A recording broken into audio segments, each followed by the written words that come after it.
নবী ইসলাম বলেছেন আফদালু আইয়ামিদ দুনিয়া, দুনিয়ার মধ্যে যত দিন রয়েছে তার মধ্যে সর্বশ্রেষ্ঠ উত্তম দিন হলো এই জিলহজ মাসের যুলহিজ্জা মাসের প্রথম 10 দিন। সুবহানাল্লাহ। এবং এই 10 দিনের শপথ আল্লাহ তাআলা কোরআনে কারিমে নিয়েছেন। তিনি বলেন ওয়াল ফাজরি ওয়া লায়ালিন আশর, এই 10 রাতের শপথ। তার মানে এই জিলহজ মাসের যে 10টা দিন শুরু হতে যাচ্ছে, এই দশকের শপথ আল্লাহ তাআলা নিয়েছেন।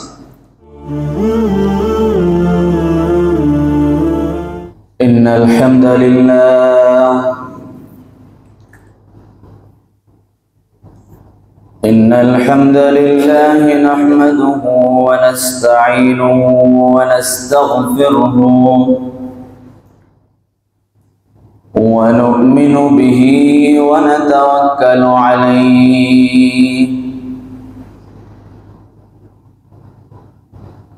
ওয়া নাউযু বিল্লাহি মিন شرور أنفسنا ومن سيئات أعمالنا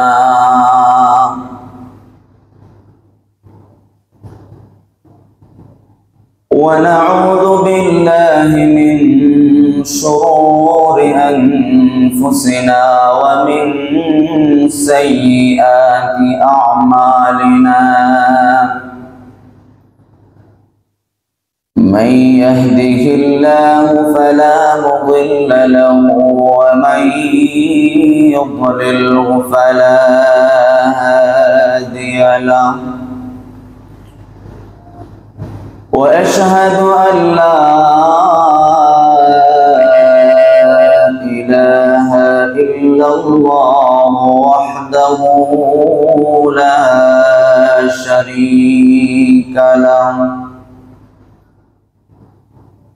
وأشهد أن سيدنا وحبيبنا وحبيب ربنا ومولانا محمدا عبده ورسوله أما بعد فأعوذ بالله من الشيطان الرجيم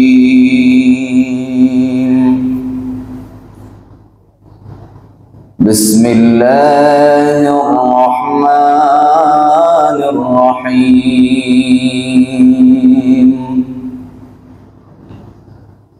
والفجر وليال عشر والشفع والوتر والليل إذا يسر هل في ذلك قسم لذي حجر ألم تر كيف فعل ربك بعاد إرم ذات العماد التي لم يخلق مثلها في البلاد وثمود الذين جابوا الصخر بالواد وفرعون ذي الأوتاد الذين طغوا في البلاد فأكثروا فيها الفساد فصب عليهم ربك سوط عذاب إن ربك لبالمرصاد وقال تعالى آمرا ومخبرا إن الله وملائكته يصلون على النبي يا أيها الذين آمنوا صلوا عليه وسلموا تسليما اللهم صل على محمد وعلى آل محمد كما صليت على إبراهيم وعلى آل إبراهيم إنك حميد مجيد اللهم بارك على محمد وعلى آل محمد كما باركت على إبراهيم وعلى آل إبراهيم إنك حميد مجيد اللهم صل على محمد وعلى آل محمد كما صليت على إبراهيم وعلى آل إبراهيم إنك حميد مجيد اللهم بارك على محمد وعلى آل محمد كما باركت على إبراهيم وعلى آل إبراهيم إنك حميد مجيد আলহামদুলিল্লাহ। সম্মানিত মুসল্লিয়ান, রব্বুল আলামিনের দরবারে অসংখ্য অগণিত শুকরিয়া কৃতজ্ঞতা আমরা আদায় করছি। আল্লাহ সুবহানাহু ওয়া তাআলা আমাদেরকে সম্মানিত মাস সমূহের অন্যতম মাস যুলকাদা মাসের আজকে 29 তারিখ, আল্লাহ সুবহানাহু ওয়া তাআলা আমাদেরকে আশরুল হুরুম দান করেছেন। আর কিছুক্ষণ পরে হয়তো সন্ধ্যার সাথে সাথে আরো একটি গুরুত্বপূর্ণ মাস যুলহিজ্জা মাসের সূচনা হতে যাচ্ছে। এরকম মুবারক মুহূর্ত, মুবারক সময় আল্লাহ তাআলা আমাদেরকে দান করেছেন। আমরা সবসময় আল্লাহর কৃতজ্ঞ হব, আল্লাহর শুকরগুজার হব। সম্মানিত মুসল্লিয়ান, আমরা আলোচনা করছিলাম গত কয়েক জুমা থেকে যেসব আমলের মাধ্যমে একজন মানুষ হজ এবং উমরার সওয়াব লাভ করে। আমরা গত জুমায় অনেকগুলো আমলের আলোচনা করেছি। আজকের জুমা ইনশাআল্লাহ এর পরবর্তী অংশ এবং যুলহিজ্জাহ মাস, যা মাসটা আসছে আমাদের সামনে, সেই জিলহজ মাসের প্রথম দশকের করণীয় সম্পর্কে ইনশাআল্লাহ বিইذنিল্লাহ যদি আল্লাহ রাব্বুল আলামিন তৌফিক দান করেন আমরা আলোচনা করার ইচ্ছা রাখি। আল্লাহ তাআলা যেন আমাদেরকে ইখলাস ও নিয়তের সাথে কথা বলার, আমাদের সবাইকে আমলের নিয়তে শোনার, সঠিক কথাগুলোর উপর বক্তা শ্রোতা সবাইকে যেন আল্লাহ তাআলা আমল করার তৌফিক দান করেন বলি আমিন। সম্মানিত মুসল্লিয়ান, আমরা অনেকগুলো কারণ আলোচনা করেছি যেসব আমলের মাধ্যমে মানুষ হজ এবং উমরার সওয়াব লাভ করে। এর মধ্যে থেকে আজকে সর্বশেষ দুটি কারণ উল্লেখ করতে চাই। একটা হলো, কোন মানুষ যদি তার বাবা মায়ের খেদমত করে তাহলে ওই ব্যক্তিও হজ এবং উমরার সওয়াব আল্লাহ তাআলা তাকে দান করেন। সুবহানাল্লাহ। এক সাহাবী এসে বললেন, হযরত আনাস ইবনে মালিক রাদিয়াল্লাহু তাআলা আনহু থেকে বর্ণনা, তিনি বলেন একজন ব্যক্তি, একজন সাহাবী এসে নবী আলাইহিস সালামকে বললেন, ইয়া রাসূলুল্লাহ, আমি আপনার সাথে জিহাদে যেতে চাই, ওয়ালা আকদার, কিন্তু আমি জিহাদে যেতে আপনার সাথে সামর্থ্য রাখি না। আমার খুবই ইচ্ছা আছে আপনার সাথে জিহাদে শরীক হব, আল্লাহর রাস্তায় জিহাদ করব। ওই সাহাবীকে নবী সাল্লাল্লাহু আলাইহি ওয়াসাল্লাম তখন বললেন যে, তোমার বাবা মা দুজন কি জীবিত আছেন? তখন তিনি বললেন, না, একজন আছেন, আমার বাবা নাই, মা জীবিত আছেন। তখন নবী সাল্লাল্লাহু আলাইহি ওয়াসাল্লাম বললেন, ফাআবলিল্লাহ ফি বিররিহা, তুমি তোমার মায়ের খেদমতে মনোনিবেশ করো। ফাআনতা হাজ্জুন ওয়া মু'তামিরুন ওয়া মুজাহিদুন, যদি সঠিকভাবে তোমার মায়ের খেদমত তুমি করতে পারো, মায়ের সেবা করতে পারো, মায়ের সাথে সুন্দর আচরণ করে মায়ের সন্তুষ্টি নিতে পারো, তাহলে আমার সাথে জিহাদ করে, হজ করে, উমরাহ করে তুমি যতটুকু সওয়াব পাওয়ার আশা রাখো, তোমার মায়ের খেদমত করে আল্লাহ তাআলা তোমাকে সেই পরিমাণ সওয়াব দান করবেন। সুবহানাল্লাহ। এটা হলো একটা বর্ণনা। অন্য বর্ণনা পাওয়া যায়, ফাসআলিল্লাহ ফি বিররিহা, তোমার মায়ের খেদমত করার জন্য আল্লাহর কাছে তুমি তৌফিক চাও। খুবই গুরুত্বপূর্ণ কথা। তার মানে মা যখন একটা সন্তানকে প্রসব করে, স্বাভাবিক গর্ভজাত সন্তান মায়ের প্রতি মহব্বত, ভালোবাসা, আবেগ থাকবে, থাকাটা খুবই স্বাভাবিক। কিন্তু আবেগ থাকলেই যে সে মায়ের সাথে সুন্দর আচরণ করবে ব্যাপারটা এমন নয়। এর জন্য নবী আলাইহিস সালাম বলেন, ফাসআলিল্লাহ ফি বিররিহা, মায়ের খেদমত করার জন্য তুমি আল্লাহর কাছে তৌফিক চাও, আল্লাহর কাছে দোয়া চাও। এখানেও আল্লাহর তৌফিক প্রয়োজন। একবার পা টিপে দিলেন আর 10 বার রাগ করলেন মায়ের সাথে, ধমক দিলেন আরেকবার, তাহলে কি লাভ হলো?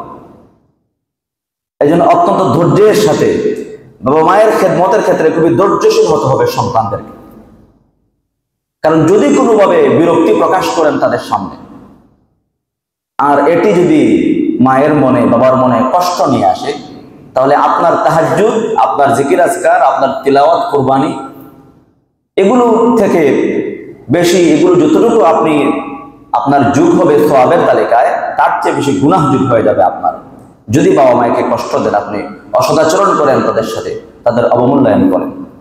এই জন্য কোরআনে কারিমে আল্লাহ তাআলা আমাদেরকে বলেছেন, ওয়াকাদা রাব্বুকা আল্লা তা'বুদু ইল্লা ইয়্যাহু ওয়া বিল ওয়ালিদাইনি ইহসানা ইম্মা ইয়াবলুগান্না ইনদাকাল কিবারা আহাদুহুমা। বাবা মা যখন বৃদ্ধ হয়ে যায় তখন তো অনেকটা বাচ্চাদের মতো হয়ে যায় তাদের আচরণ, তখন আরো বেশি ধৈর্যশীল হতে হবে সন্তানদেরকে, কোনোভাবেই যেন বিরক্তি প্রকাশ না হয় বাবা মায়ের সামনে।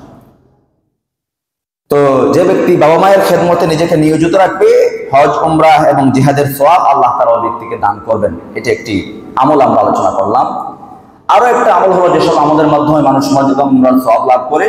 একবার কিছু গরিব সাহাবাদের মধ্যে যারা দরিদ্র অভাবী, এদের একটা গ্রুপ, একটা দল নবী সাল্লাল্লাহু আলাইহি ওয়াসাল্লামের কাছে আসলেন।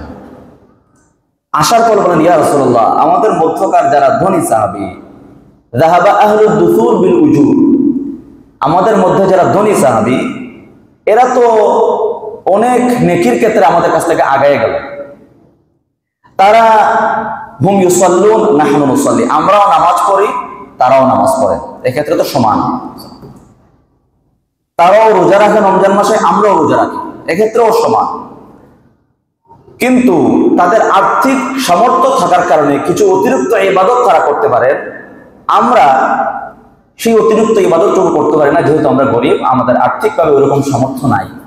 যেমন তারা হজ করতে পারেন, চাইলেই তাদের বাহন আছে, তারা দ্রুত মক্কায় গিয়ে হজ করে আসতে পারেন, তারা কুরবানি করতে পারেন, তারা যাকাত দিতে পারেন, তারা চাইলে নফল দান সদকা তারা করতে পারেন, কিন্তু আমাদের তো এরকম সামর্থ্য নাই। তাহলে এক্ষেত্রে তারা অনেক আমাদের কাছ থেকে আগে গেলেন। যাহাবা আহলুদ দুসুর বিল উজুর অথবা বিফুদুলিল উমুর আও কামা ক্বালা আলাইহিস সালাম। দেখেন সাহাবায়ে কেরামের আমলের কি পরিমাণ আগ্রহ ছিল। আমলের ক্ষেত্রে ধনী সাহাবীরা এগিয়ে যাচ্ছে, এটা তাদের মনে পেরেশানি যে আমরা তো সওয়াবের ক্ষেত্রে কম হয়ে গেল আমাদের। তো আল্লাহ নবী সাল্লাল্লাহু আলাইহি ওয়াসাল্লামকে তারা আয়েশা যখন এটা বললেন, তো নবী আলাইহিস সালাম তাদেরকে একটা আমল শিক্ষা দিলেন যে এই আমলটুকু যদি তুমি করতে পারো, তাহলে ধনী সাহাবায়ে কেরাম আর্থিক সামর্থ্য থাকার কারণে যেসব আমল করে সওয়াব লাভ করবে, তোমরাও যদি আমলগুলো করতে পারো, দান সদকা নাও করতে পারো, হজ উমরা নাও করতে পারো, তাহলে তোমাদেরকে আল্লাহ তাআলা সমান সওয়াব দান করবেন। সুবহানাল্লাহ। আমলটা কি শিখাইলেন? নবী রাসূল বলেন, নামাজের সালাম ফিরানোর পরে তুমি পড়বে 33 বার সুবহানাল্লাহ, পড়বে 33 বার আলহামদুলিল্লাহ, পড়বে 33 বার আল্লাহু আকবার।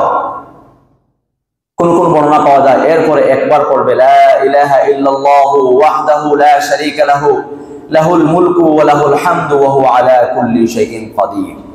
এটা যদি মুখস্থ থাকে তাহলে পড়লেন, না পড়লে শুধু 33 বার যদি কেউ পড়ে, তাহলে ওই গরিব সাহাবীদেরকে নবী রাসূল পরামর্শ দিলেন, ধনী সাহাবায়ে কেরাম যেভাবে হজ করে, উমরা করে, তারপরে যাকাত দিয়ে সদকা করে যে পরিমাণ সওয়াব তারা অতিরিক্ত অর্জন করবে, তোমরা এই আমলগুলো করার কারণে আল্লাহ তাআলা তোমাদেরকেও তাদের সমান সওয়াব দান করবেন। সুবহানাল্লাহ। এখন সাহাবায়ে কেরাম নামাজের পরে এগুলো শুরু করে দিলেন, 33 বার সুবহানাল্লাহ, 33 বার আলহামদুলিল্লাহ, 33 বার আল্লাহু আকবার, তারপরে একবার লা ইলাহা ইল্লাল্লাহু ওয়াহদাহু লা শারীকা লাহু লাহুল মুলকু ওয়া লাহুল হামদু ওয়া হুয়া আলা কুল্লি শাইইন কাদির। এটা আমল যখন শুরু করলেন, তো অন্যান্য ধনী সাহাবায়ে কেরাম তারাও খবর পাইলেন যে ওরা কি পড়ে নামাজের পরে, তোমরা কি পড়ো? আমরা তো নবী আলাইহিস সালাম আমাদেরকে এই আমলটুকু শিক্ষা দিয়েছেন যে নামাজের পরে আমরা যেন এটা পড়ি, তোমরা যে আর্থিক ইবাদত করে অনেক সওয়াব তোমরা অর্জন করো, আমরাও যেন সমান সওয়াব অর্জন করতে পারি, আমাদেরকে এই আমলটা নবী আলাইহিস সালাম শিক্ষা দিয়েছেন। এটা শোনার পরে ধনী সাহাবায়ে কেরাম পরামর্শ করেন, দেখছো ওরা কি আমল করে, নবী আলাইহিস সালাম তাদেরকে এই আমলটুকু শিক্ষা দিয়েছেন, তাহলে আমরাও শুরু করি। তখন ধনী সাহাবায়ে কেরাম যারা, তারাও এই আমল শুরু করে দিলেন। এবার দরিদ্র সাহাবায়ে কেরাম আবার নবী আলাইহিস সালামকে এসে বললেন, ইয়া রাসূলুল্লাহ, তারাও তো এই আমল শুরু করে দিল, এখন আমরা কি করব? তখন নবী আলাইহিস সালাম বললেন, যালিকা ফাদলুল্লাহ ইউতিহি মান ইয়াশা, এখন আমার আর কিছু করার নাই, এটি আল্লাহর করুণা, আল্লাহর দয়া, যাকে ইচ্ছা তত বেশি দান করেন। সুবহানাল্লাহ। এজন্য সম্মানিত মুসল্লিয়ান, আমরা এই আমলগুলো করার চেষ্টা করব। নামাজের সালাম ফিরানোর পরে আমরা তাড়াহুড়া করে বাড়ির কাজ, অনেক কাজ থাকে, একটু জায়গায় বসেন, একটু সময় বসেন, একটু জিকির আজকার করেন, আল্লাহকে ডাকেন, এইসব আমলগুলো করেন, ইনশাআল্লাহ দিলে অনেক বিরাট প্রতিদান আমরা আল্লাহর কাছ থেকে আশা করতে পারি। তারপরে আমরা বলছিলাম যে আজকে হলো যুলকাদা মাসের 29 তারিখ, তার মানে সন্ধ্যার সাথে সাথে হয়তো শুরু হতে যাচ্ছে যুলহিজ্জা, জিলহজ মাস। বছরের সর্বশ্রেষ্ঠ 10 দিন শুরু হতে যাচ্ছে। রমজানুল মুবারক আসার আগে আমরা ইবাদতের জন্য একটা মানসিক প্রস্তুতি গ্রহণ করি যে রমজান মাস আসছে, খুবই গুরুত্বপূর্ণ মাস, কোরআন নাজিলের মাস। একটা আমল করলে অনেকগুলো আমলের সওয়াব, একটা নফল কাজ করলে ফরজের সওয়াব। এভাবে আমরা মসজিদে আলোচনা করি। সাধারণ মুসলমান যারা সকলেই যে খুব একটা মসজিদের সাথে সম্পর্ক নাই, নামাজের সাথে ইবাদতের সাথে খুব একটা সম্পর্ক নাই, এমন ব্যক্তিকেও দেখবেন রোজা আসলে ইবাদত করার জন্য আপনাকে একটা প্রস্তুতি গ্রহণ করে যে না, এই রমজান মাসে কোরআন শরীফটা শিখবো, এই রমজান মাসে খতম কোরআন শরীফ পড়বো, কিছু দান সদকা করবো। এভাবে বিভিন্ন ইবাদত করার জন্য একটা মানসিক প্রস্তুতি আমরা অনেকে গ্রহণ করে থাকি রমজান আসার আগে। সারা বাংলাদেশের কি অবস্থা। কিন্তু এই যে 10টা দিন আসছে, এই 10 দিন রমজান থেকে কোনো অংশে কম নয়, এটা আমরা অনেকে জানি না। রমজান থেকে কোনো অংশ কম নয়। নবী আলাইহিস সালাম বলেছেন আফদালু আইয়ামিদ দুনিয়া, দুনিয়ার মধ্যে যত দিন রয়েছে তার মধ্যে সর্বশ্রেষ্ঠ উত্তম দিন হলো এই জিলহজ মাসের, যুলহিজ্জা মাসের প্রথম 10 দিন। সুবহানাল্লাহ। এবং এই 10 দিনের শপথ আল্লাহ তাআলা কোরআনে কারিমে নিয়েছেন। তিনি বলেন ওয়াল ফাজরি ওয়া লায়ালিন আশর, এই 10 রাতের শপথ। তার মানে এই জিলহজ মাসের যে 10টা দিন শুরু হতে যাচ্ছে, এই দশকের শপথ আল্লাহ তাআলা নিয়েছেন। ইবনে হাজার আল আসকালানী রাহমাতুল্লাহ আলাইহি তিনি বলেন যে কেন এই 10 দিন এত গুরুত্বপূর্ণ। তিনি ব্যাখ্যা করেন যে এই 10 দিনের মধ্যে এমন কিছু আমলের সম্মিলন, এমন কিছু আমল যেগুলো বছরের অন্য কোনো সময় করা যায় না। ইসলামের রুকুন হলো 5টা, ইসলামের ভিত্তি হলো কয়টা? 5টা। ঈমান, এক নম্বর ঈমান, যেটাকে আমরা কালিমা বলি, ঈমান।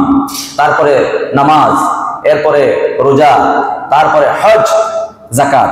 এই 5টা রুকুনের মধ্যে ঈমান তো সার্বক্ষণিক। রমজান মাসে, রমজানের বাইরে সবসময় ঈমান আমাদেরকে ধারণ করতে হবে। নামাজ রমজানেও পড়া যায়, রমজানের বাইরেও পড়া যায়। রোজা রমজান মাসে ফরজ রোজা, রমজানের বাইরেও আপনি নফল রোজা রাখতে পারবেন। যাকাত আপনি রোজাও দিতে পারবেন, রোজার বাইরেও যাকাত দিতে পারবেন, কেউ যদি বকেয়া থাকে যাকাতের। কিন্তু ইসলামের গুরুত্বপূর্ণ একটা বিধান হলো হজ। এই হজটুকু চাইলে আপনি অন্য কোনো সময় করতে পারবেন না। এই হজ করতে হয় এই দশকে। এবং ইসলামের আরো একটা গুরুত্বপূর্ণ বিধান হলো ওয়াজিব বিধান, কোরবানি। এটাও এই দশকে আদায় করতে হয়। এই জন্য মুহাদ্দিসিনগণ বলেন সব মিলে এই দশকে ইসলামের গুরুত্বপূর্ণ এই 5টা বিধান পালন করার যেহেতু সুযোগ রয়েছে, এই হিসাবে এই দশকটা আল্লাহর কাছে অত্যন্ত শ্রেষ্ঠ এবং উত্তম। নবী আলাইহিস সালাম বলেন মা মিন আইয়ামিন আল আমালু সালিহু ফীহিন্না আহাব্বু ইলাল্লাহি মিন হাযিহিল আইয়াম, যে এই দশকের সকল আমল আল্লাহর কাছে খুবই পছন্দনীয়, খুব বেশি প্রিয়। সাহাবায়ে কেরাম জিজ্ঞেস করেন ওয়ালাল জিহাদু ফি সাবিলিল্লাহ, আল্লাহর রাস্তায় জিহাদও কি নয়?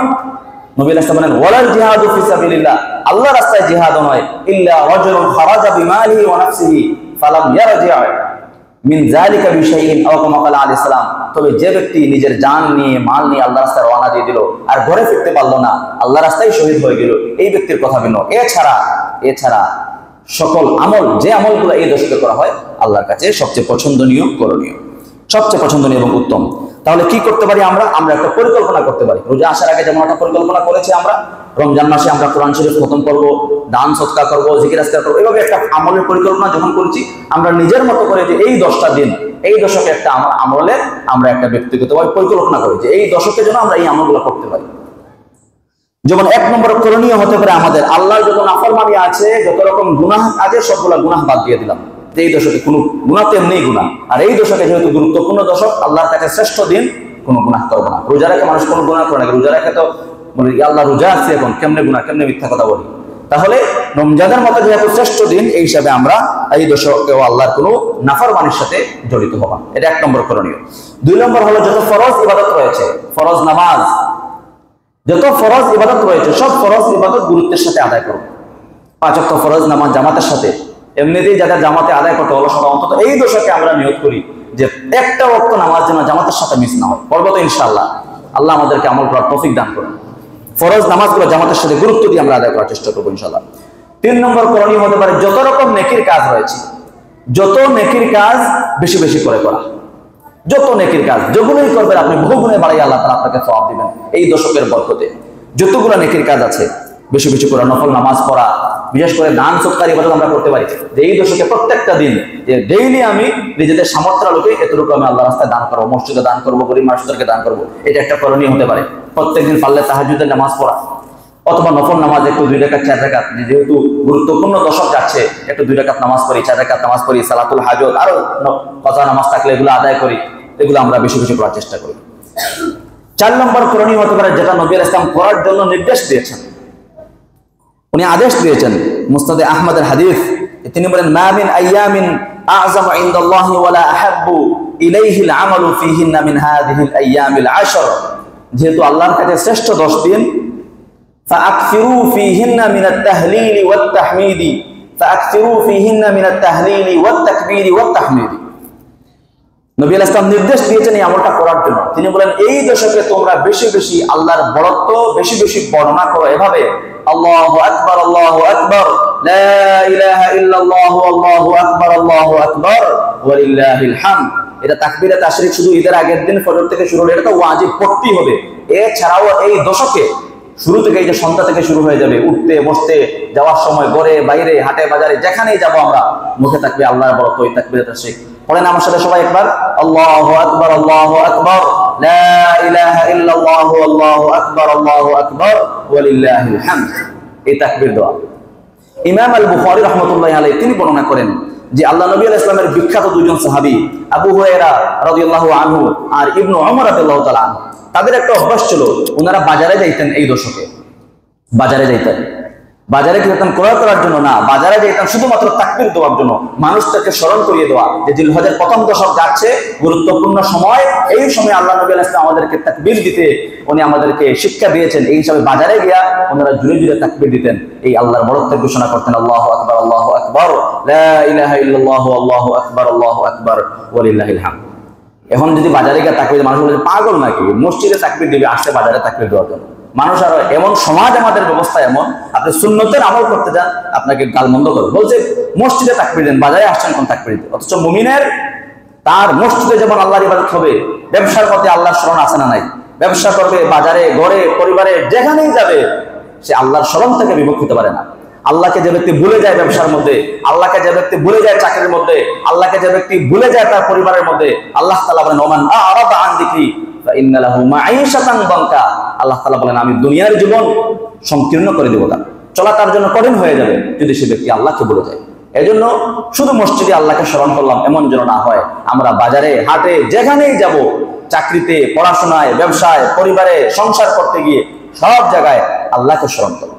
তাহলে এই দশকের একটা গুরুত্বপূর্ণ আমল হলো আল্লাহর জিকির করা, বিশেষ করে এই তাকবীরে তাশরিকের আমল। এছাড়াও আরো অনেক জিকির আজকাল রয়েছে। সুবহানাল্লাহ যোগ করুন আপনি এর সাথে, উঠতে বসতে পারেন সুবহানাল্লাহ, আলহামদুলিল্লাহ, লা ইলাহা ইল্লাল্লাহু আল্লাহু আকবার, এটাও জিকির আজকাল পড়েন। আল্লাহকে স্মরণ করেন, যতক্ষণ আপনি আল্লাহকে স্মরণ করবেন আপনার মনটা আল্লাহর দিকে সংযুক্ত থাকবে, কানেক্টেড থাকবে, শয়তান আপনার কাছে আসতে পারবে না, সে আপনাকে দিয়ে কোনো গুনার কাজ করতে পারবে না। মুখে যদি আল্লাহর জিকির আপনি জারি রাখেন। এক সাহাবী এসে বলছিলেন ইয়া রাসূলুল্লাহ ইন্না শারা'i আল-ইসলাম ক্বাদ কাসুরাত আলাইয়া ফাআখবিরনি বিশাইইন আতাশাব্বাতু বিহি। সুনান তিরমিজির হাদিস, যে ইসলামের যত বিধান আছে আমার কাছে পালন করা একটু কঠিন লাগে, একটু বেশি বেশি মনে হয়, আপনি সহজ একটা আমল বলে দিন আমাকে, যে আমল করলে পরে বাকি সকল ইবাদত করা আমার জন্য যেন কি হয়ে যায়, সহজ হয়ে যায়। প্রশ্ন বুঝছেন? আবার বলি, সাহাবী এসে প্রশ্ন করলেন ইয়া রাসূলুল্লাহ ইসলামের যত বিধান আছে সকল বিধান পালন করা আমার জন্য কঠিন লাগে, একটু বেশি বেশি মনে হয়, আপনি সহজ একটা আমল বলে দেন, এটা আমি করব, ভালো করে করব, আর এটা করলে পরে যেন এটার বরকতে আল্লাহ তাআলা বাকি অন্যান্য ইবাদত করা, নামাজ পড়া, কোরআন তেলাওয়াত করা, গুনাহ থেকে বেঁচে থাকা, যত রকম ইবাদত রয়েছে সবগুলো ইবাদত করার জন্য আমার জন্য কি হয়ে যায়, সহজ হয়ে যায়। আপনি সহজে সংক্ষিপ্ত একটা আমল বলে দিন। আল্লাহ নবী সাল্লাল্লাহু আলাইহি ওয়াসাল্লাম ওই সাহাবীকে একটা পরামর্শ দিয়েছিলেন, এই পরামর্শ আপনি আমার সবার জন্য। ওই সাহাবীকে পরামর্শ দিলেন লা ইয়াজালু লিসানুকা রাতবাম মিন যিকরিল্লাহ, তোমাকে সহজ এবং সংক্ষিপ্ত একটা আমল বলে দেই, সেটা হলো তুমি তোমার জিহ্বাকে সব সময় আল্লাহর জিকির দ্বারা সিক্ত রাখবে। সুবহানাল্লাহ। এর জন্য সুযোগ পাইলে আমরা জিকির থেকে আমরা গাফিল হব না। যখনই আল্লাহর জিকির থেকে আপনি গাফিল হয়ে যাবেন শয়তান আঁকড়ে ধরবে।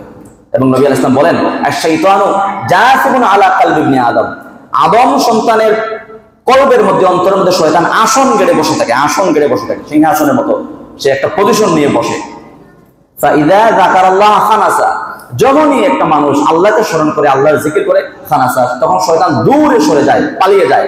ওয়া ইযা গাফালা ওয়াসওয়াসা, একটা মুহূর্তের জন্য যখন মানুষ আল্লাহর জিকির থেকে বিমুখ হয়ে যায়, গাফিল হয়ে যায়, ওয়া ইযা গাফালা ওয়াসওয়াসা, তখনই শয়তান সুযোগ পায় মানুষকে ওয়াসওয়াসা দেয়।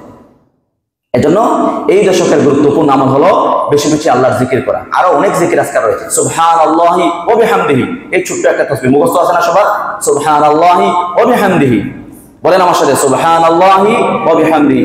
সহিহুল বুখারী হাদিস, নবী আলাইহিস সালাম বলেন, কেউ যদি 100 বার সুবহানাল্লাহি ওয়া বিহামদিহি পড়ে, মান ক্বালা সুবহানাল্লাহি ওয়া বিহামদিহি ফি ইয়াউমিন 100 মাররা, 100 বার যদি কেউ পড়তে পারে সুবহানাল্লাহি ওয়া বিহামদিহি, তাহলে হুত্তাত খাতায়াহু ওয়া ইন কানাত মিসলা যাবাদিল বাহর, ওই ব্যক্তির গুনাহ যদি বাড়তে বাড়তে গিয়ে সমুদ্রের ফেনা পরিমাণ হয়ে যায়, আল্লাহ তাআলা তাকে maaf করে দিবেন। সুবহানাল্লাহ। তাহলে আপনি গুনে দেখবেন সুবহানাল্লাহি ওয়া বিহামদিহি, গড়িতে গুনে দেখবেন মাত্র 2 মিনিট, 1.5 থেকে 2 মিনিটে 100 বার পড়া যায়, 1.5 থেকে 2 মিনিটে পড়া যায়। হাঁটতে হাঁটতে পড়তে পারেন, বাসায় যাচ্ছেন হাঁটে হাঁটে পড়ে ফেলেন, অফিসে যাচ্ছেন, দোকানে যাচ্ছেন, বসে আছেন, পড়ে ফেলেন আপনি 100 বার। এইসব ছোট ছোট আমলগুলো হতে পারে আপনার জন্য নাজাতের। কোন আমলে কে পার পেয়ে যাবে আমরা কেউ জানি না, আর কোন নাফরমানির কারণে কে হাজার বছরের, শত বছরের হাজার হাজার আমল তলে পড়ে যাবে এটাও জানি না আমরা। এই জন্য এই ছোট ছোট আমলগুলো আমরা গুরুত্ব দেই, মূল্যায়ন করি। তাহলে এই দশকের গুরুত্বপূর্ণ একটা আমল হলো বেশি বেশি জিকির আজকার করা। যতগুলো জিকির আজকার আছে আমরা একটু পড়ার চেষ্টা করি, কোরআন তিলাওয়াত একটা জিকির, এটাও পড়ার চেষ্টা করি, দুরূদ শরীফ পড়বো আমরা, আল্লাহ তাআলা তৌফিক দান করুন, আমিন। 5 নম্বরে সবচেয়ে গুরুত্বপূর্ণ যে আমলটা হলো, নবী আলাইহিস সালাম বলেন, আন উম্মি সালামাতা আন্না নবী সাল্লাল্লাহু আলাইহি ওয়াসাল্লাম قال اذا رايتم هلال ذي الحجه واراد احدكم ان يضحي فليمسك عن شعره واظفاره, জিলহজের চাঁদ যখন দেখা দিবে, যখন দেখবে, তখন তোমরা একটা কাজ থেকে বিরত থাকো, সেটা হলো তোমরা যারা কুরবানি দেওয়ার নিয়ত করেছো, তোমরা তোমাদের চুল, নখ, মুছ, আরো মানুষ যেগুলা শরীরের পশম এগুলা কাটে সাধারণত, এগুলা কাটা থেকে তোমরা বিরত থাকো। তোমরা জিলহজের চাঁদ ওঠার সাথে সাথে এগুলা তোমরা আর কাটবে না। যদি কিছু কাটার থাকে আগেই আপনি কেটে নেবেন, তার মানে আজকে সন্ধ্যার আগে আগেই আপনি চুল, নখ যদি কাটার থাকে এগুলো আপনি কেটে ফেলবেন। আর 10 দিন আপনি কাটবেন না, কাটা থেকে আপনি বিরত থাকবেন। আর কাটবেন কোরবানি দেওয়ার পরে, কোরবানি দেওয়ার পরে আপনি চুল, নখ কাটবেন। এটা ওই হাজিদের সাথে সাদৃশ্য অবলম্বন করার জন্য এটি একটি সুন্নত আমল, ঠিক আছে? তাহলে চুল, নখ যেগুলো কাটার, এগুলো আজকে সন্ধ্যার আগে আমরা কেটে ফেলবো। মা বোনরা যারা শুনছেন আপনারাও এটার উপর আমল করবেন। পুরুষরা যারা আছেন আমাদের মা বোনদেরকে সেই বার্তাটাকে পৌঁছে দিবেন। এমনকি সালাফাস সালেহিন সাহাবায়ে কেরাম ওনারা নিজেদের বাচ্চাদেরকে পর্যন্ত কাটতেন না, নখ কাটতেন না, চুল কাটতেন না, এই দশকে বিরত থাকতেন, বাচ্চাদেরকে ওই আমলটা করাই। তাহলে আমরা যারা কুরবানি দেবো তারা তো অবশ্যই বিরত থাকবো, আমরা চুল, নখ কাটবো না, যা কাটার আজকে সন্ধ্যার আগে কেটে ফেলবো এই 10 দিনের জন্য। আর যারা কুরবানি দেবেন না, এক সাহাবীকে নবী আলাইহিস সালাম যখন কুরবানির ফজিলত বর্ণনা করেন, যে কুরবানি দিলে এই পরিমাণ সওয়াব, কুরবানির গুরুত্ব ফজিলত যখন মসজিদের মিম্বরে বর্ণনা করেন, তো এক সাহাবী আসছেন, গরিব সাহাবী, এসে বলেন, ইয়া রাসূলুল্লাহ, আমার তো কুরবানি দেওয়ার সামর্থ্য নাই, কুরবানি যে দিব সেই পরিমাণ পশুও নাই, দুগ্ধ দহন করি যেটা দিয়ে আমরা দুধ খাই, এটাও তো আমি মালিক না, অন্যজনের, মানে অন্যের একটা পশু আবার আছে, এটা আমি দুধ দহন করে খাই, আমি কি এটাকে কুরবানি দিয়ে দিব? তখন বলেন, না, তুমি যদি কুরবানির সওয়াব পেতে চাও, তোমার তো সামর্থ্য নাই, তাহলে তুমি এক কাজ করো, ওয়ালাকিন তাখুয মিন শা'রিকা ওয়া তুকাল্লিম আযফারাকা ওয়া তাকুসসা শা'রিবাকা ওয়া তাহলিকু আনাতাকা ফাযালিকা তামামু উদহিয়াতিকা ইনদাল্লাহি আযজা ওয়া জাল্লা, আও কামা ক্বালা আলাইহিস সালাম। তুমি যদি, তোমার তো কুরবানি করার সামর্থ্য নাই, তাহলে তুমি যদি কুরবানির সওয়াব পেতে চাও, তাহলে তোমার জন্য করণীয় হলো তুমিও জিলহজের চাঁদ ওঠার আগে যদি চুল, নখ কাটার থাকে এগুলো কেটে ফেলো, আর এই 10 দিন তুমি ওই হাজিদের সাথে সাদৃশ্য অবলম্বন করার জন্য তুমিও চুল, নখ, পশম ইত্যাদি কাটা থেকে বিরত থাকো। তাহলে কোরবানি করে কোরবানি দাতা যে পরিমাণ সওয়াব পায়, আল্লাহ তাআলা তোমাকে সমান সওয়াব দান করবেন। সুবহানাল্লাহ। এজন্য সবার জন্য এই আমল, সবাই আমরা চুল, নখ কাটার থাকলে আমরা আজকে সন্ধ্যার আগে এগুলো কেটে ফেলবো, আর 10 দিনের জন্য, আর কোরবানি দিয়ে, আর যারা কোরবানি দিবেন না ঈদের নামাজ পড়ে কাটতে পারবেন ইনশাআল্লাহ। 6 নম্বরের করণীয় হলো, নবী আলাইহিস সালাম এই 9 দিন লাগাতার, যেটা কালকে থেকে শুরু হতে যাচ্ছে, লাগাতার ঈদের আগের দিন পর্যন্ত উনি নফল রোজা রাখতেন। 9 সিনিনা, এই নবী আলাইহিস সালাম এই 9 দিন লাগাতার কি করতেন? নফল রোজা রাখতেন। তাহলে আমরা এই আমলটাও করতে পারি, 9 দিন লাগাতার আমরা রোজা রাখবো। আর যাদের এটা সম্ভব হবে না, মাঝে মধ্যে 1-2টা রাখেন, সোমবার, বৃহস্পতিবার রাখেন, 2-4টা রাখেন, চেষ্টা করেন সর্বোচ্চ বেশি পরিমাণ রাখার জন্য। আর এটাও যদি না পারেন, অন্তত কমপক্ষে আরাফার দিবসের রোজা, ঈদের আগের দিন 9 জিলহজ আরাফার দিনের রোজা, এটা যেন আমরা কেউ মিস না করি, এটা সবাই রাখবো ইনশাআল্লাহ। নবী আলাইহিস সালাম বলেন সিয়ামু ইয়াউমি আরাফাতা আহতাসিবু আলা আল্লাহি আন ইউকাফিরা আস-সানাতা আল্লাতী ক্বাবলা ওয়াস-সানাতা আল্লাতী বা'দা। আরাফা দিবসের রোজা, ইয়াউমি আরাফার রোজা, যেটা আমরা ঈদের আগের দিন রাখি, এই দিনে যদি একটা রোজা কেউ রাখতে পারে তাহলে তার পূর্বের 1 বছর, পরবর্তী 1 বছর, 2 বছরের সকল গুনাহ আল্লাহ মাফ করে দিবেন। সুবহানাল্লাহ। তাহলে এই 9 দিন তো 1 নম্বর কথা হলো এই 9 দিন লাগাতার রোজা রাখবো। এটা যদি না পারি মাঝে মধ্যে 1-2টা রাখার চেষ্টা করব, সোমবার বৃহস্পতি রাখার চেষ্টা করব। এটাও যদি সম্ভব না হয় অন্তত সর্বশেষ হলো আরাফা রোজা, এটা যেন কেউ মিস না করি। আমরা সকলেই ঘরের মা বোন সহ আমরা সকলেই চেষ্টা করি আরাফা রোজা রাখার। আল্লাহ তাআলা আমাদেরকে তৌফিক দান করুন, আল্লাহুম্মা আমিন। সম্মানিত মুসল্লিয়ান, আর এই দশকের আরো একটা গুরুত্বপূর্ণ আমল হলো কোরবানি করা। যাদের সামর্থ্য আছে আপনার কোরবানি তো অবশ্যই দিব, ওয়াজিব কোরবানি। 52.5 তোলা সমপরিমাণ রূপার মূল্য যদি কারো কাছে থাকে, জাকাত যার উপরে ফরজ, কোরবানি তার উপর ওয়াজিব। সহজ কথা। তবে জাকাতি আর কোরবানির মৌলিক কিছু পার্থক্য আছে। জাকাত ফরজ হওয়ার জন্য হাওলানে হাউল শর্ত, মানে 1 বছর পূর্ণ হতে হবে। আপনার 52.5 তোলা সমপরিমাণ সম্পত্তি যদি থাকে আপনার, তাহলে কমপক্ষে 1 বছর যখন অতিক্রম হবে তখন আপনার উপর জাকাত আসবে। কিন্তু কোরবানির জন্য 1 বছর অতিক্রম হওয়া জরুরি নয়। ঈদের দিন যদি ঈদের দিন আর ঈদের পরে যে 2 দিন, এই যে কোরবানির যে 3 দিন আছে, এই 3 দিনের ভিতর যদি আপনার এই পরিমাণ সম্পত্তি থাকে তাহলে কোরবানি ওয়াজিব, কোরবানি আপনাকে দিতে হবে, কোরবানি দিবেন আপনি। আর জাকাতের জন্য মালে নামি বর্ধনশীল পণ্য হওয়া শর্ত, ব্যবসায়িক পণ্য, বর্ধনশীল পণ্য হওয়া শর্ত, কিন্তু কোরবানির জন্য এটিও শর্ত নয়। তাহলে কোরবানি গণহারে অনেকের উপরে কোরবানি ওয়াজিব হয়ে যায়। এই জন্য কোরবানির মাসালা আমরা যেহেতু শুক্রবার আছে, ইনশাআল্লাহ সামনের জুমাতে কোরবানির চেষ্টা করবো আলোচনা করার। তবে একটা বিষয় শুধুমাত্র আমরা দৃষ্টি আকর্ষণ করতে চাই সবার, যে কোরবানি আসলে একটা অসুস্থ প্রতিযোগিতা আমরা লক্ষ্য করি বিভিন্ন জায়গায়। সেটা হলো যে আপনি তো সুস্থ, সামর্থ্যবান, সুঠাম দেহী দেহের অধিকারী সেই পশু আপনি কিনবেন, এটা তো ঠিক আছে। কিন্তু পশু কিনতে গিয়ে এমন যেন না হয়, একে আপনি পশু কিনে নিয়ে আসলেন, কেউ বললো যে আপনি কত দিয়ে কিনলেন পশুটা, যে 80,000 টাকা। আরে এই গরু এই বাছুরের মতো দেখতে লাগে, এটা 80,000 টাকা নিলাম, আপনাদের ঠকাই দিছে, আপনি একদম ঠকে গেলেন ভাই। এই গরু মাত্র এই ছোট বাছুরের মতো দেখতে লাগে, এটা 80,000 টাকা আপনার কাছে এনে দিয়েছে, আপনি শেষ। আপনার মনটা খারাপ হয়ে গেল, আরে তাহলে তো আমি তো শেষ, এটা তো 100 কেজি মাংস হবে না। তার মানে কি বোঝা যায়? মাংস খাওয়া আপনার উদ্দেশ্য, বুঝতো আপনি খাইলেন নাইলে নাই, উদ্দেশ্য হবে কাকে খুশি করা, আল্লাহর জন্য। এখানে হার জিত কিচ্ছু নাই। আবার কেউ এসে বললো আপনি এই গরু তো অন্য বছর 2 লক্ষ 2.5 লক্ষ টাকা যায়, আপনি 1 লক্ষ টাকা কিনতে পারছেন, আপনি জিতে গেলেন। আপনিও মনে মনে খুব খুশি যে আমি আসলে জিতে গেছি, এই গরুতে তো 150 কেজি মাংস হবে, 200 কেজি মাংস হবে, তাহলে অনেক কম টাকায় আমি অধিক মূল্যের গরু কিনে নিয়ে আসলাম, তাহলে আমি জিতে গেলাম। এখানে মাংস কেনার সাথে গরু কেনার সাথে হার জিতার সম্পর্ক নাই, এটা নিয়তের সাথে সম্পর্ক। কুরবানি হবে শুধুমাত্র আল্লাহকে খুশি করার জন্য, শুধুমাত্র আল্লাহকে সন্তুষ্ট করার জন্য। আল্লাহ তাআলা এটি বলেছেন, লা ইয়ানালাল্লাহু লুহুমুহা ওয়ালা দিমাউহা ওয়ালাকিন ইয়ানালুহু তাকওয়া মিনকুম। আল্লাহর কাছে কুরবানি পশুর রক্ত পৌঁছায় না, মাংস পৌঁছায় না, তোমাদের অন্তরের তাকওয়া। কারা আমরা আল্লাহকে বেশি ভয় করে আল্লাহকে সন্তুষ্ট করার জন্য আমরা কুরবানি করছি, সেটি আল্লাহর কাছে পৌঁছায়। এর জন্য কোরবান শয়তান এসে নিয়তের মধ্যে গড়বড় লাগাই দেয়, বারবার বিভিন্ন ঝামেলা। এখন আরেকটা বাইরে দিয়েছে, ওজন দেখে কোরবানির হাটে পশু বিক্রি করা হয়, তো হিসাব মিলাই গিয়া যে 100 কেজি মাংস হবে কিনা, 150 কেজি মাংস যদি হয় তাহলে প্রত্যেক কেজি, মানে যেমন মাংস খাওয়ার জন্য কোরবানি করা। আপনি ওজন দেখা এটা নাজায়েজ নয়, আপনি আইডিয়া করার জন্য আপনি ওজন মাপতেই পারেন, ওটা অসুবিধা নয়। কিন্তু এমন ভাবে আগের যুগে যখন ওজন ছিল না তখন মানুষ কোরবানির পশু কিনে নাই, ওই সময় মানুষ কোরবানির পশু কিনেছে, কোরবানি দেয় নাই। তাহলে এখন কেন এত জরুরি যে ওজন দেখেই আপনি হিসাব মিলাই যে 500 টাকা যদি প্রত্যেক কেজি হয় তাহলে 150 কেজি মাংস, তাহলে কত টাকা দাম চাইলো। এভাবে ওজন দেখে দেখে বিক্রি করা, এটা আমি নাজায়েজ বলছি না, মাওলানায়ে কেরাম বলেন না নাজায়েজ, সুযোগ আছে। কিন্তু আমি অনুত্তম বলবো এটিতে যাবেন না। কোরবানি আল্লাহর সন্তুষ্টি অর্জনের জন্য আপনি সুন্দর দেখে বাছাই করে, আপনি আপনার চেষ্টা করে সর্বোচ্চ পরিমাণ ভালো গরু আপনি পশু বাছাই করেন। কিন্তু মাংস খাওয়া, শুধুমাত্র ওজন দেখা, মাংস খাওয়া, এই যে একটা অসুস্থ প্রতিযোগিতা, এটির জন্য উদ্দেশ্য না হয়। কোরবানি করবো আমরা কাকে খুশি করার জন্য? আল্লাহকে খুশি করার জন্য। আল্লাহ কাছে বারবার চাইবেন যে আল্লাহ আমার নিয়তটাকে আপনি স্বচ্ছ করে দেন, নতুবা আপনার কি গেল, কোরবানিও গেল যদি নিয়ত আল্লাহকে সন্তুষ্ট করা না হয়, কোরবানিও গেল, সবই গেল, আপনার দুনিয়াও বেকার, আখিরাতও বেকার, কোনোটি গ্রহণযোগ্য হলো না। তাহলে সর্বশেষ পর্যায়ে আমরা এটাই বলতে চাই আপনাদেরকে, যেহেতু জিলহজের প্রথম দশক শুরু হতে যাচ্ছে, হয়তো আজকে সন্ধ্যার পরপরই, এর জন্য যে কয়টা গুরুত্বপূর্ণ আমল আমরা আলোচনা করলাম, বিশেষ করে বেশি বেশি নেকির কাজ করা, গুনাহ থেকে বেঁচে থাকা, আর চুল, নখ, পশম এগুলো যদি কাটার থাকে আজকে সন্ধ্যার আগে আগে আমরা কেটে ফেলবো। আর এই 10 দিন যারা কোরবানি দেবেন, যারা কোরবানি দেবেন না, সবাই আমরা সওয়াবের নিয়তে ওই হাজিদের সাথে সাদৃশ্য অবলম্বন করার জন্য আমরা বিরত থাকবো।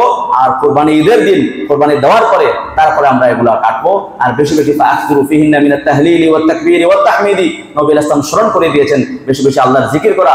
এই দশকে আমরা বেশি বেশি উঠতে বসতে হাটে বাজারে যেখানে যাই আমরা আল্লাহর বড়ত্বের ঘোষণা আল্লাহু আকবার, আল্লাহু আকবার, লা ইলাহা ইল্লাল্লাহু, আল্লাহু আকবার, আল্লাহু আকবার ওয়ালিল্লাহিল হামদ, এই তাকবীরটা আমরা বেশি বেশি দেওয়ার চেষ্টা করি। আরো জিকির আজকার রয়েছে, এগুলো পড়ার চেষ্টা করব। আর 9 দিন নবী ইসলাম লাগাতার রোজা রাখতেন, এটা যদি পারি তাহলে ভালো, না পারলে মাঝে মধ্যে 1-2টা, আর না পারলে অন্তত আরাফার দিবসের রোজা, ঈদের আগের দিন, এই রোজাটা আমরা সকলেই রাখার চেষ্টা করি। আল্লাহ রাব্বুল আলামিন আমাদের সবাইকে যে কথাগুলো বললাম আমল করার তৌফিক দান করুন। হাদা ওয়া সাল্লাল্লাহু নবিনা মুহাম্মদ ওয়া আলা আলিহি ওয়া আসহাবিহি ওয়া বারিক ওয়া সাল্লাম।